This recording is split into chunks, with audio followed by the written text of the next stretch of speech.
Hello, and welcome back to the NoScore Review Show. I'm your host, Nick Green, and today I am once again joined by Matt Schmidt. Matt, welcome back to the show. Hello, good to be back in 2023. It's been a minute since you've been on the show. We had like a really long stint of it was like the Nick and Matt show, like at the end of last year, and then after our Skinamarink review, you were just gone from the face of the earth. Yep. And if you had told me you would have been back on for this film as your first review of 2023, I wouldn't have guessed that in a million years. But hey, it's always fun to have a surprise. I won't say what movie it was, but we were going to do one a little bit earlier in the year. And then we both disliked it so much that we were like, let's not. Yeah. Well, we can out it. We went to see The Outwaters because we were really excited because of Skinamarink. They kind of got the same amount of hype. And then we were like, yeah, Skinamarink was better. I liked Skinamarink more anyway. We won't get too much. A lot, but the different movie, different show. Yeah, different show. It's behind us. Yes, I'm glad to finally have you back on the review show. It's always a pleasure. And I am also joined by a new guest to the show, Allison Broder. Welcome, Allison, to the NoScore Review Show. Hi, thank you so much for having me on to talk about, my favorite franchise. Ooh, that's a nice tease. Yeah, it's a pleasure to have you on. I'm very excited to finally have a guest on that is outside like just my friends and like past like college buddies and stuff. It makes the show feel a little more official now, which is great. So thank you so much for being on the show. Happy to help. Do you want to tell the fine people at home a bit about yourself and what your podcast is? Sure. I'm Allison. I live in New York City, and I'm the host of the podcast Who's There?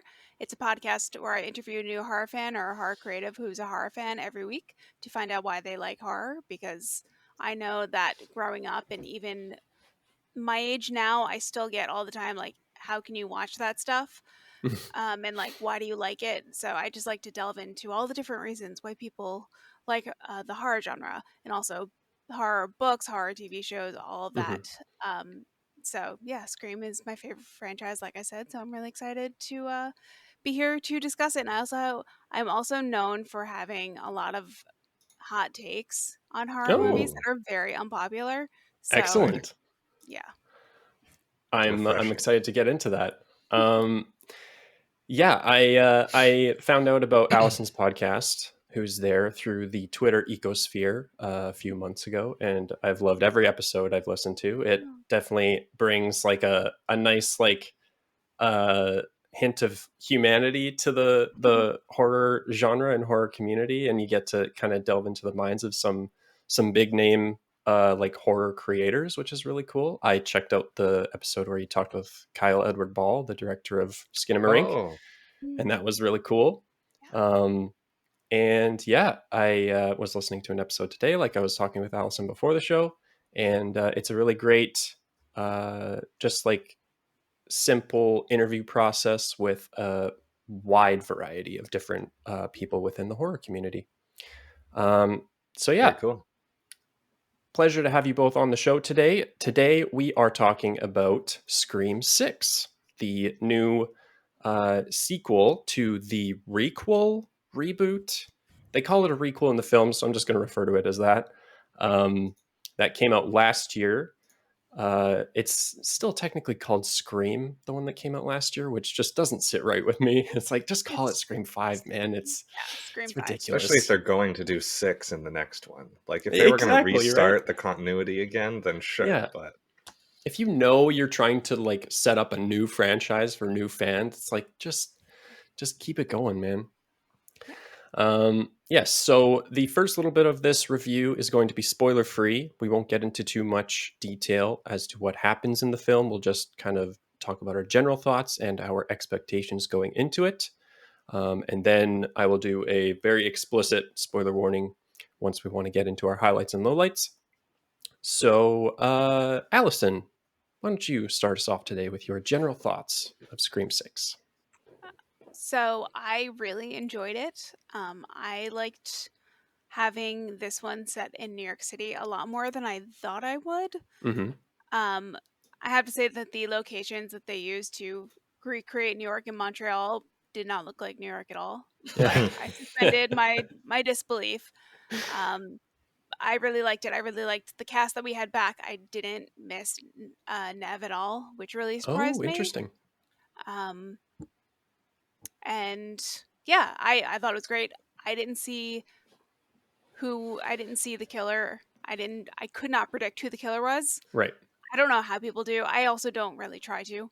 Yeah, So I'm trying to with figure you it out. there for sure. Yeah, me The too. Yeah, the movie has one job. I let it do its job. totally. Yeah. So yeah, no, I really enjoyed it. I had such a good time. So I went to go see it on Thursday night, on opening night, and then I went back the night after. So Awesome.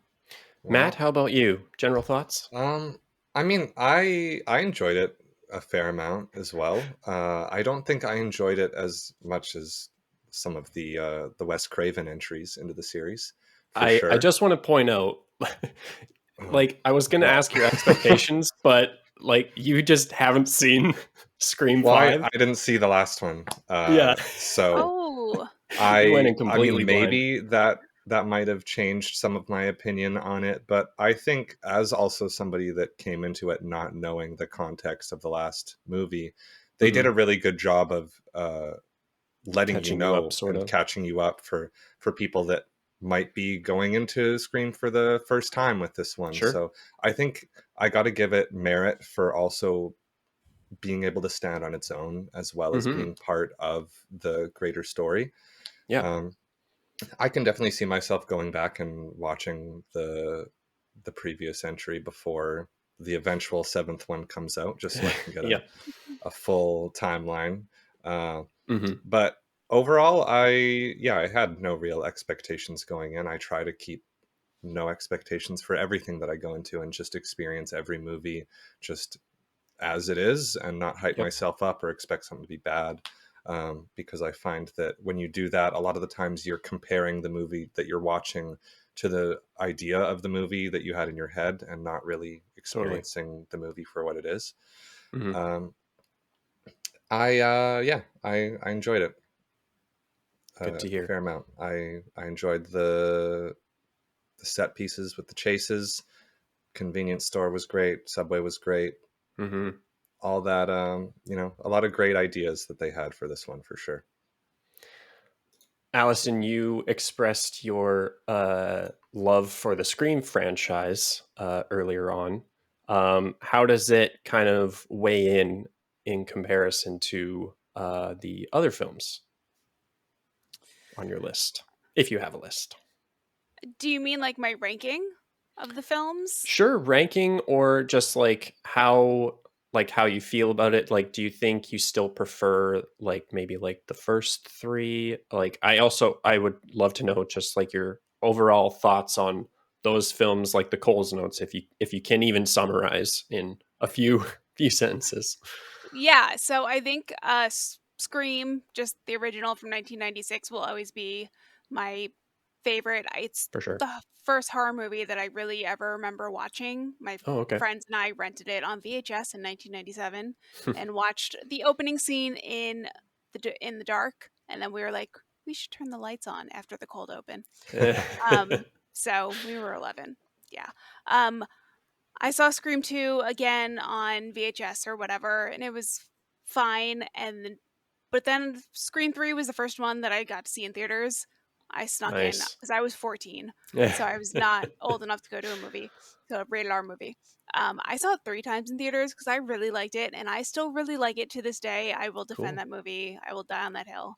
Um, it's it's a little bit sillier than the first two, but I really like how it goes into the past, and maybe Hmm. that's why I liked um 5 and 6 also, or six rather, because it also Okay. goes into the past a Sure. little bit, and it calls back to all the previous previous movies. Yeah. Um, I really, in my ranking right now, 5 and 6 are kind of interchangeable Sure. after Yeah, I think I'm one kind of and there too. 1 and 3. Um, So I think 2 is my least favorite, and then 4 comes after 5 and 6. Gotcha. But yeah, I don't know. I think 5 and 6 just have a more modern feel to them, Totally. which makes sense because they were not made in the 90s and early 2000s. Mm-hmm. So, Yeah, it's interesting to see the progression of like kind of the first 3 because they're all pretty close together, but then yeah, 4 is like a decade later, and then yeah. 5 and 6 are another decade later. It's very cool to see because I mean I think a few other horror franchises have had similar time spans, but it's a very because this one like this franchise is also very meta, so it does some social commentary every now and then, and it's always interesting to like go back to those films and see. Um, yeah, I can't do a full ranking. I've only actually seen the first one, Scream 4, and now these two.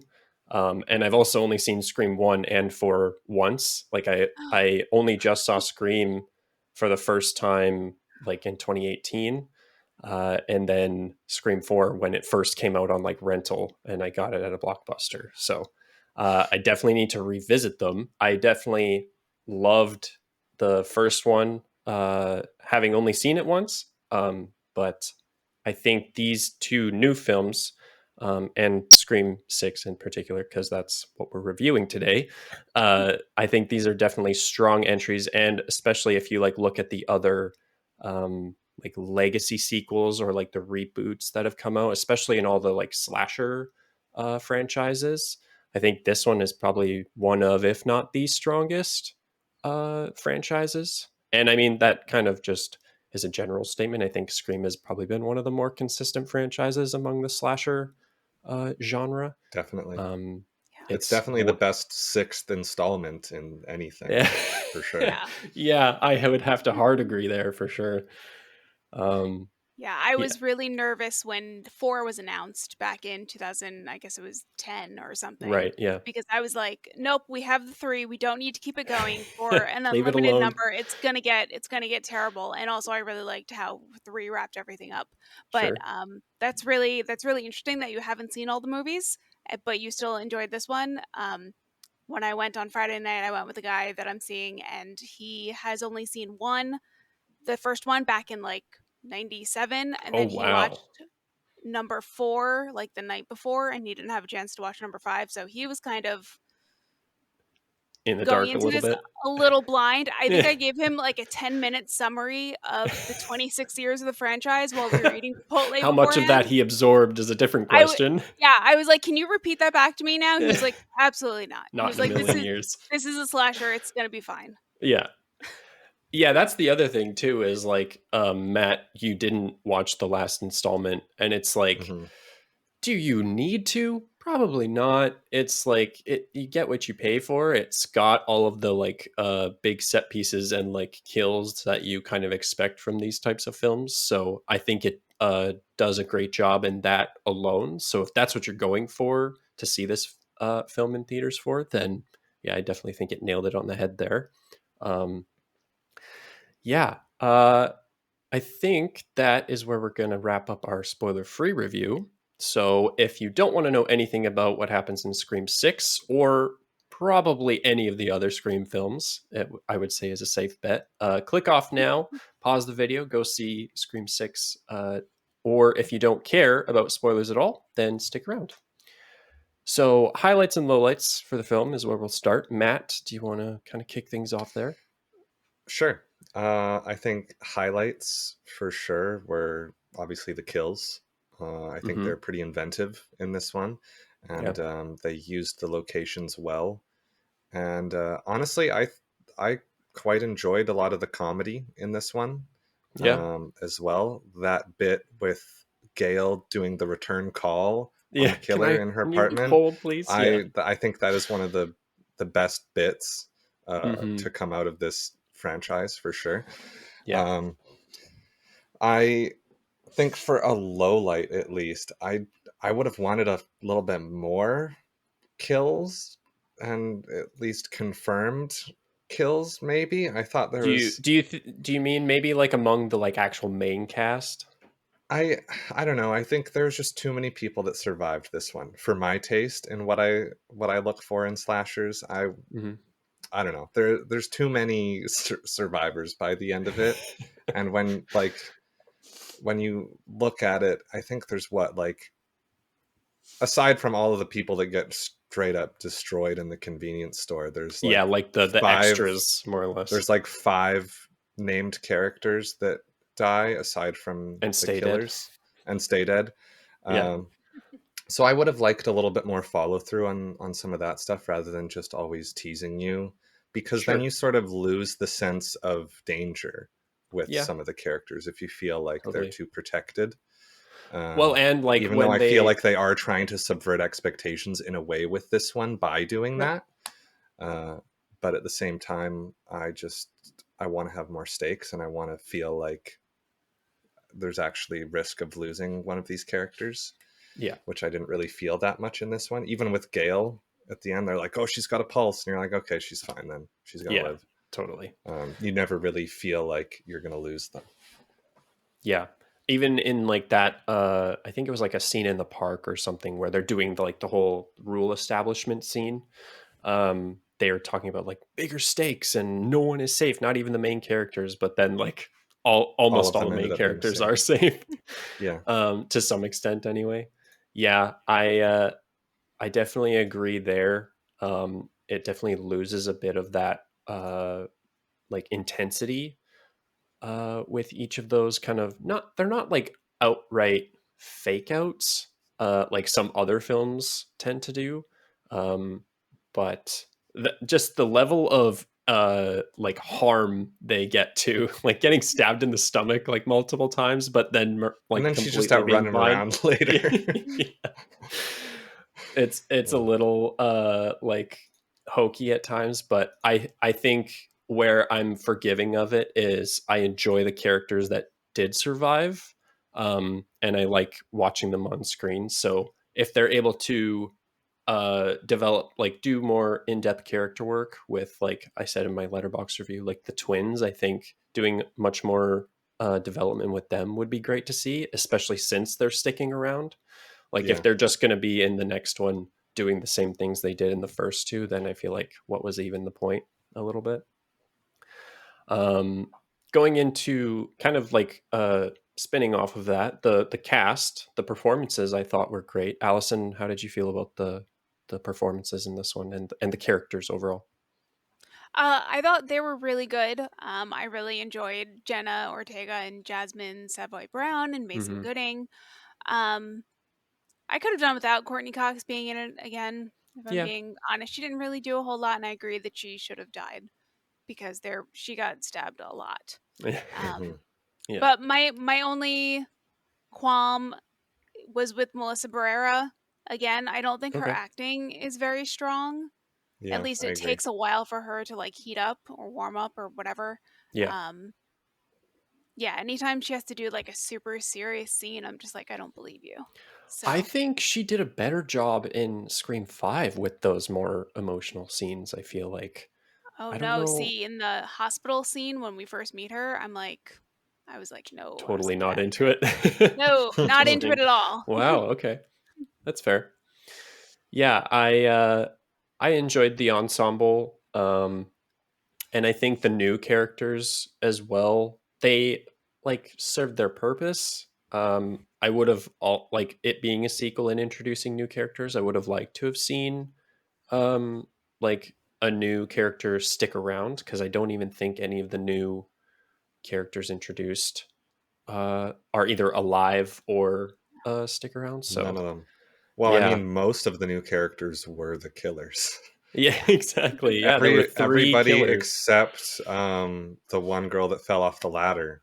Yeah, everybody else, and the daughter's like boy toy or whatever. Although he wasn't a named character. Yeah. Um, that was a funny bit too. I liked that. Yeah. Who's Paul or whatever? Who the fuck is Paul? Yeah, that was good.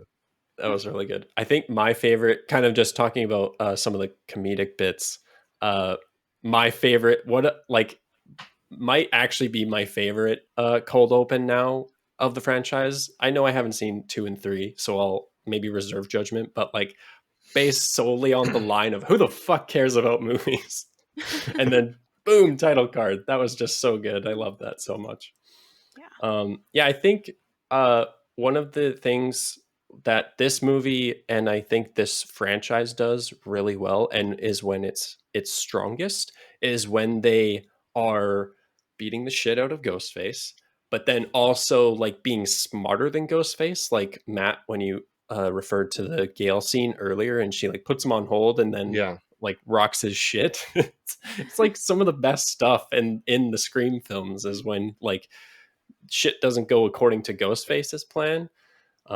So yeah, and then like you also have a leg up too, because that's where you can get a lot of like physical comedy, which like a lot of films don't tend to do, especially like horror comedy. I think Scream like fits into that tiny niche where like it's so fun and funny to watch Ghostface just get the absolute crap beat out of him. I agree. Like getting that camera, that big old ENG camera camera thrown at camera, him. bitch. Yeah. Allison, do you have any other highlights or lowlights you want to touch on? I really liked the little bit between Kirby and Mindy when they were talking about their favorite horror movies. Yeah, that was good. Yeah. Mm-hmm. That was good. The subway scene was really tense.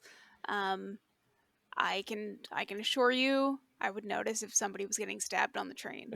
Yeah, right. Do the lights go out that much? Yeah, okay. No, not and at all. Also, you would still see the person moving towards you. It's not like they just disappear and then reappear in front of you. Yeah. But I also really liked the fake out in the beginning. That was good. I enjoyed that too. Yeah, that was really good. I was fully on board with that just being like kind of the hook of the film. It's like, oh man, he's going to be part of the friend group. But then they subvert that expectation again, which I think I still really enjoyed. I was like, oh, is this going to be the first Scream where we know who the killer is from the beginning? Yeah. But then, nope, they got more. Yeah, exactly. You'd think that they would just stop selling that mask, right? They'd be like, this is kind of an epidemic. Maybe we should just stop doing this because it happens every other year. Well, you'd also think that we should stop selling guns in the U.S. Yeah, that's a true point. Fair I do point. think that, but we wouldn't do masks that. Don't kill people, Matt. That's true. The people that wear them do. Yeah, exactly. What was I gonna? Oh, the talking about the subway scene. I loved the kind of subversion of that scene, like how it was shown in the trailer. They like really masterfully cut that trailer together, or cut those scenes together for the trailer. But then you're still kind of on the edge of your seat of like, oh, this isn't how the trailer went. Like, what's going to happen? I thought something was like completely different was going to happen, but then we kind of get towards that final kill. Well, I guess not kill, but spooky scene. Yeah. That's like how the trailer for 5 was cut for the cold open. It's very different from how it appears in the trailer. Oh, interesting. So. See, I don't even actually know if I watched any trailers for Scream, because I only just saw Scream 5 this past Saturday to prepare for Scream 6. And also, regrettably, I found out that what's his name? Huey from The Boys was one of the killers early on. So I had that spoiled. It didn't ruin the movie for me, but I was like, okay, well, I know about this now. So I would have liked to have seen that film not having been spoiled, but it is what it is. Cool. Matt, any other highlights or lowlights for you that stand out specifically? Not really, honestly. Yeah. Have you seen the other like all of the other Scream films aside from 5? Except for 5. Yeah. Okay. I have. So you're kind of in the loop. For the most part. And I've seen Scary Movie as well. So oh, perfect. That is required viewing after all. Yeah, I think one of the lowlights I just wanted to touch on again was the lack, like I think it would have been a great opportunity to delve into more characters. Like while I did really enjoy Barrera and Ortega as the Carpenter sisters, they were still, I mean, it's like kind of a 6 of 1 type situation, because like I did really enjoy their like little arc throughout the film, and their performances were great. They elevated them that much more. But I still would have liked a little bit more development into different characters, I think. And I feel like I think Matt, you're the one that brought it up of like not needing Gale in the film. Uh, really, like that could have been like time allocated more towards the new characters. That's Or something if they else even just wanted to kill her and get rid of her. well, I mean, yeah, that too, Well, for sure, at like the very least, I guess. But yeah, that's something because I don't think it was really advertised in the trailer, unless I just wasn't paying attention. Of I thought it was solely going to be the new cast. I didn't think any legacy characters were returning.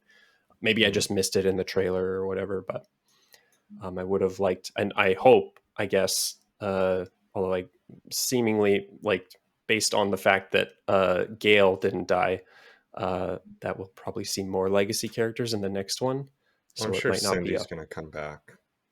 right. Yeah, Like that's they true. kept her out of this one to give her a break, but there's no way that they're going to leave Yeah. that out. Because Well, that's and just, Kirby might come back too, right? Because I I'm think sure she's Kirby will still come survived. back. Yeah. Yeah. Who knows who Um, else? I think we're going to get more development of Chad and Mindy in the next one, especially since it seems like Chad and Tara are going to be dating now. Yeah, Right. So Yeah. true.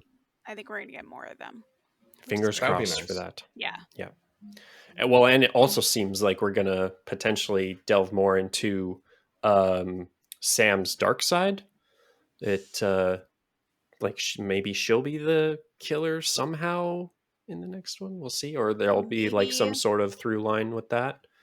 I just had this idea, but the original script that had been written for Scream 3 was Stu Macher was still alive and he was in jail and he was Mm. leading a cult of high school students who were going to be ghost faces and lead another massacre.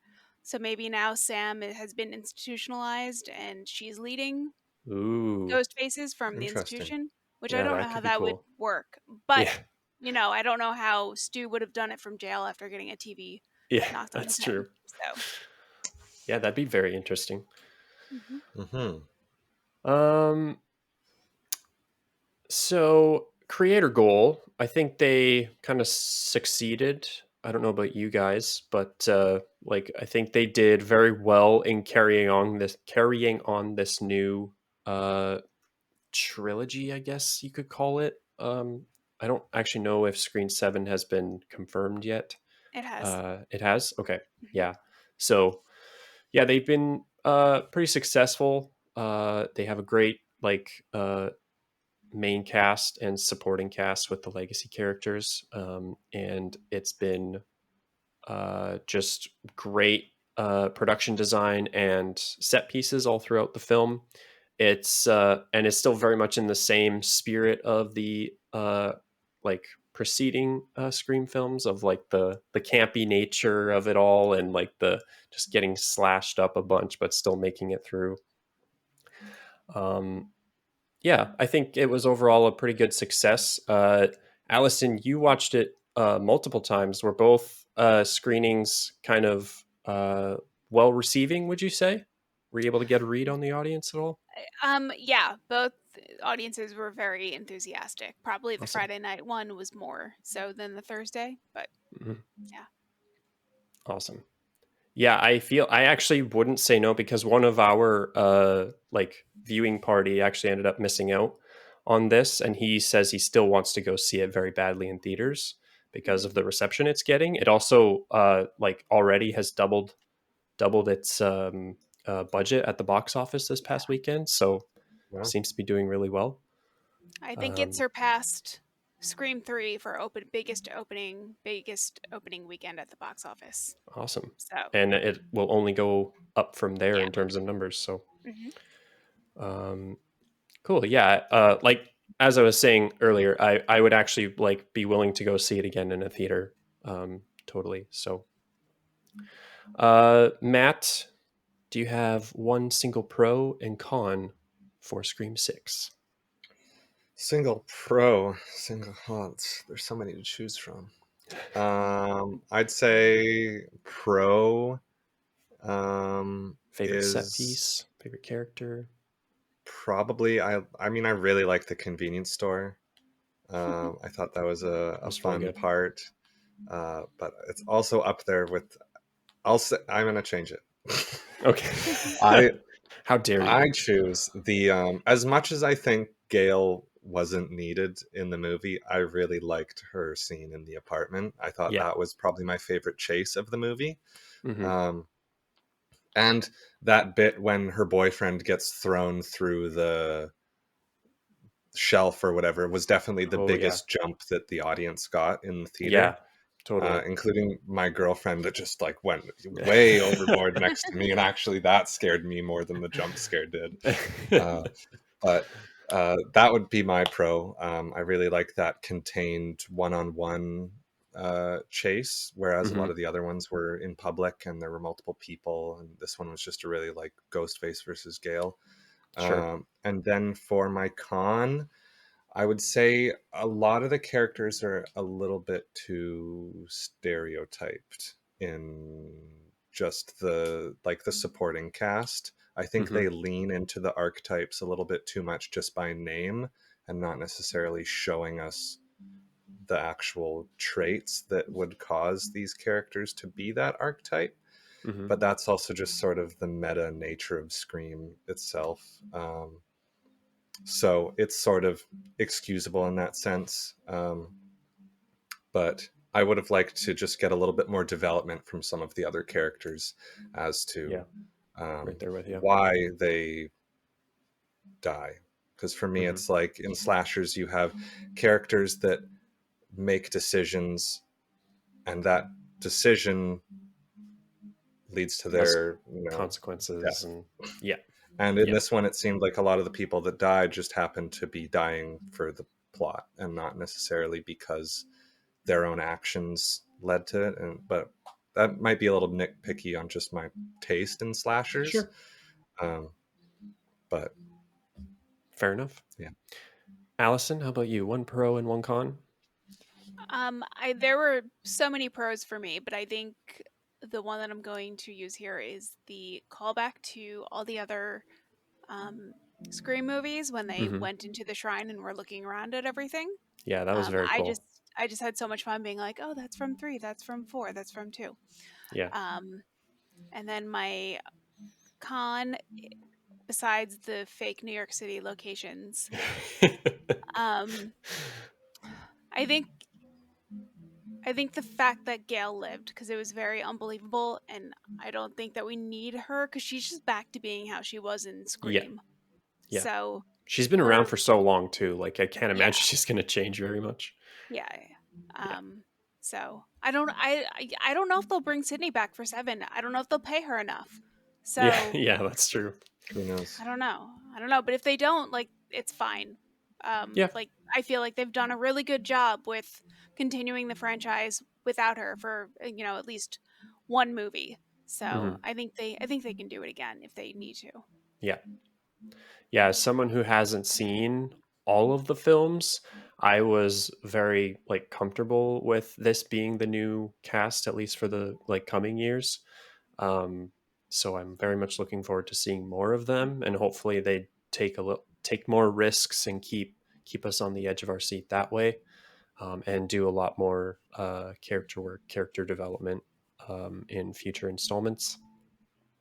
I think my con would probably be the I'm trying to think of something that isn't straight up just copying you too.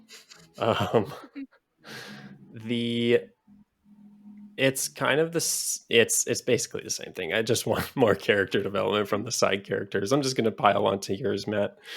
Um, yeah, I hope we get more depth, particularly from what's her name? The rules girl, the Mindy. Mindy, subway stabbing. Yeah, Mindy. Mindy. I hope we get a lot more with her, because in this one she was more or less just the same beats as Scream 5. I felt a little bit. I still really enjoyed watching her and everything, but I hope we get more from her. So that's a little bit more specific. I want to see more from that character in the next one. And then my pro, I think I'll go with the cold open, and particularly that line of "Who the fuck cares about movies?" Allison, who would you recommend this to? What I type would of person? recommend this to anyone who likes horror movies, and especially, Scream, the franchise. Mhm. But I would also recommend it to anyone who likes things that are meta or things with social commentary. Mm-hmm. So, because they would also maybe appreciate it. And I know that people said that this one was really gory.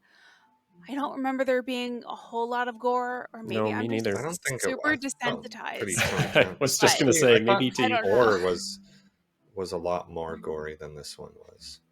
Which one? I think the fourth one had more gore than this did. Yeah.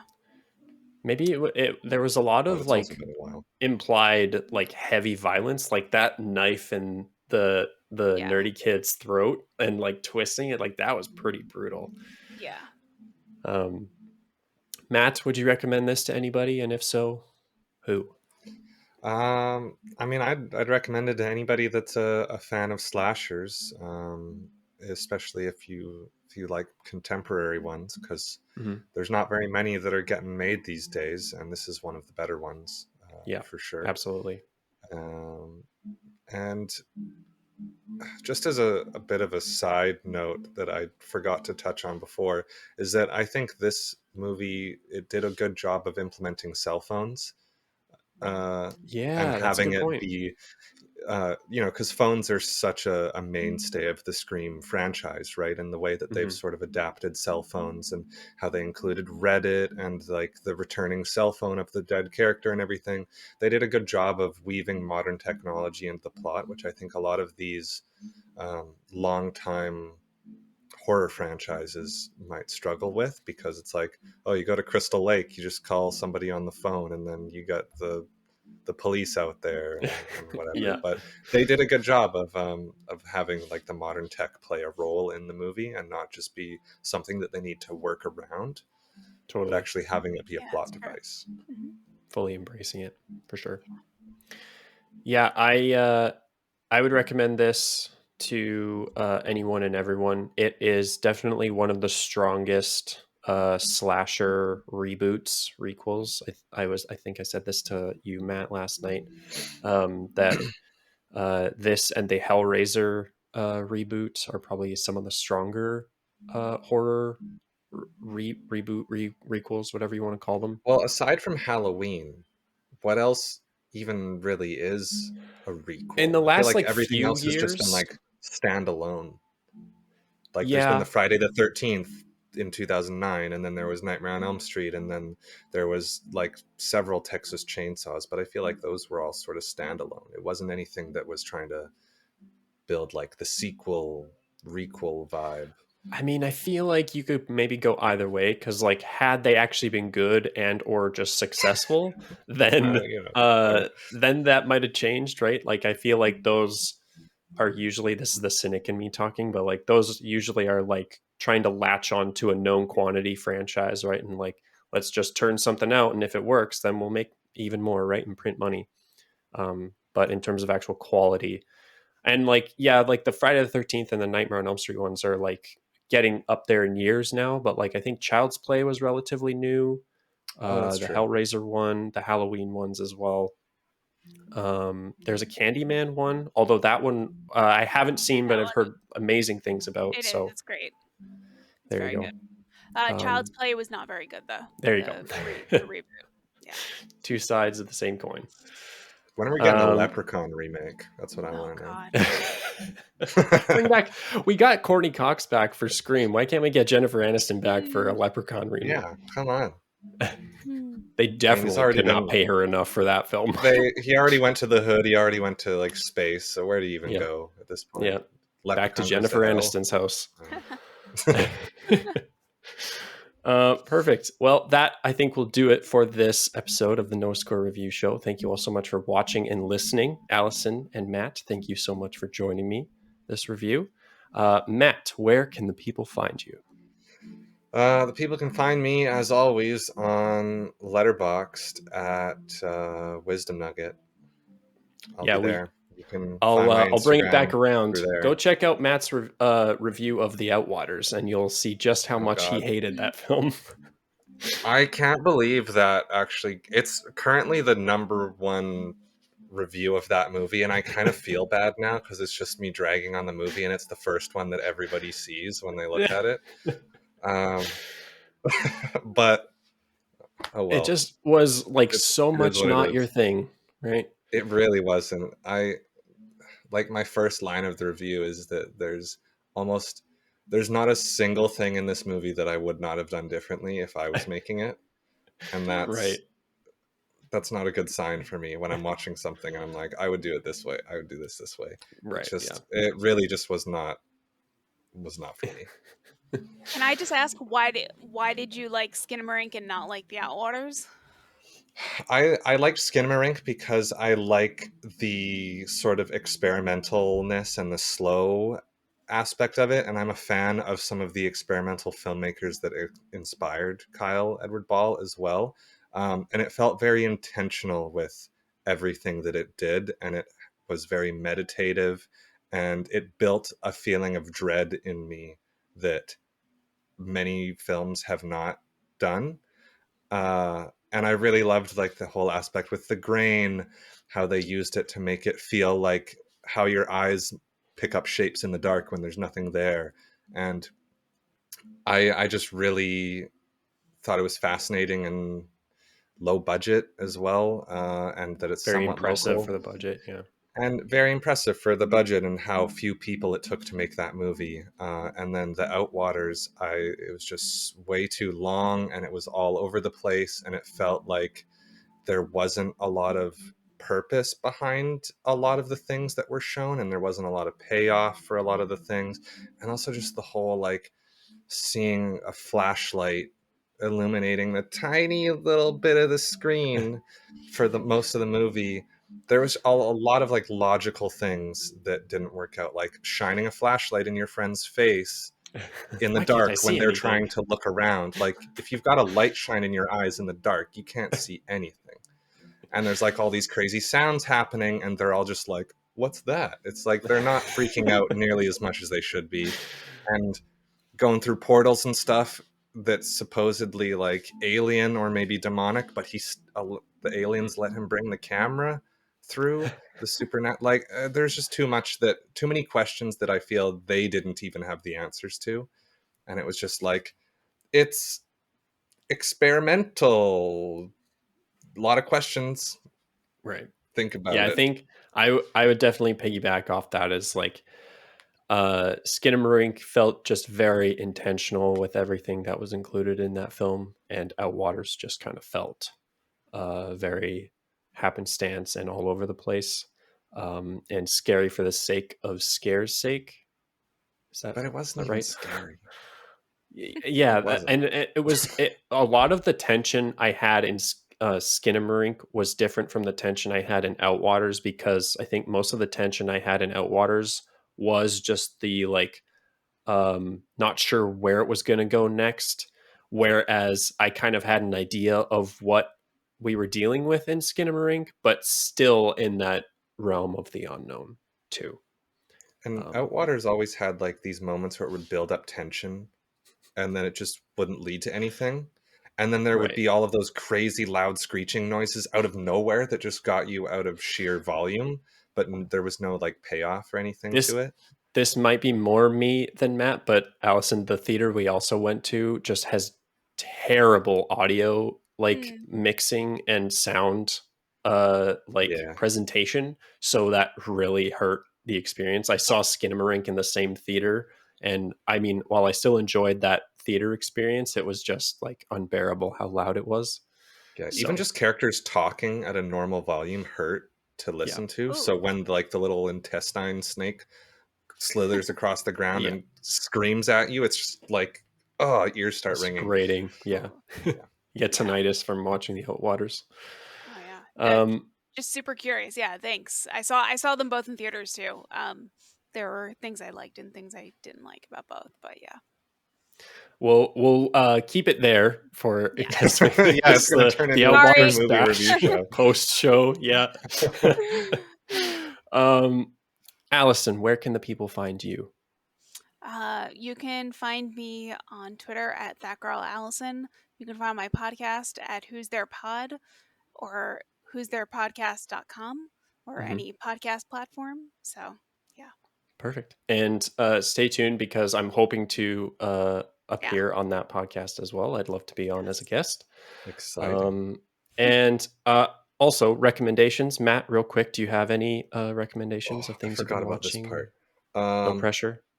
Allison, you too. Jump in. I got to think of what I just watched a little while ago. Oh, here's mine. I just watched like the new 4K release from Criterion of Dazed and Confused, which is my favorite movie. And I thought it was great. It looks even better. It's like breathing a new life into a movie that I've seen dozens of times. It makes it feel new and fresh again, and it looks great. It's a really fun movie. Puts you back in time in the 70s just to hang out, and so many like nuanced little characters that everybody's so unique. And of course, it's got iconic Matthew McConaughey debut. So what else can you want? Exactly. Allison, do you have any recommendations at all? No pressure if you don't. I would recommend going to watch the movie Searching. If you can find it, I think you can rent it now online on VOD. It's the follow-up movie from the movie. Oh no. Wait, Searching was Missing? Searching was the first one. Missing is the new one. I think literally every person does that with those films. Sorry. Yeah, that's okay. But I would really recommend Missing. It is very similar to Searching, but it is different enough and very entertaining, and you don't see some of the switches coming up. So totally. I was very happy to be surprised by Missing. I thought it might have just been playing up the same tropes that Searching introduced and not doing anything new, but it twists the formula enough and incorporates new elements that it's still really fresh and really intriguing, and the mystery is still really cool to watch unravel. So I second that recommendation. Matt, I might have to borrow that Dazed and Confused Criterion if you're comfortable letting me. Sure, as long as you don't break it in half. No pressure. You don't break your discs before putting it into the player? I do it after. Oh, okay. I watch it. Yeah, one and done, right? Yeah. That's done. That's the whole point of buying physical media, right? Is that you watch it just once. So you can break it. Yeah. They're one use. Yeah, exactly. Single use. Yeah. You can find me wherever you're listening to or watching this episode of the NoScore Review Show. I'm available on all the podcast platforms as well as YouTube. There will be we're still in March. March is absolutely packed full of films. We've got a Shazam! Fury of the Gods review coming up soon, as well as John Wick 4 coming. In terms of past reviews, The Last of Us Season 1 full review should be up by the time this episode goes live on YouTube. So go check those out if you haven't already. If there's anyone from Allison's fan base listening to this or watching this, there will be more horror film reviews coming to the NoScore Review Show later this year, and Allison might even make a return to those. So stay tuned for those. If you're also interested in video game Let's Play content and horror video game Let's Play content at that, I'm doing a marathon of the Resident Evil remake games leading up to Resident Evil 4. If you're interested in that, that's on my other YouTube channel, NoScore Plays. But until then, go check me out on all the socials, Letterboxd as well, at NoScore or at NoScore Reviews. And thank you all so much for watching. Allison, Matt, once again, thank you so much for joining me. And we'll see you all in the next review. Bye-bye.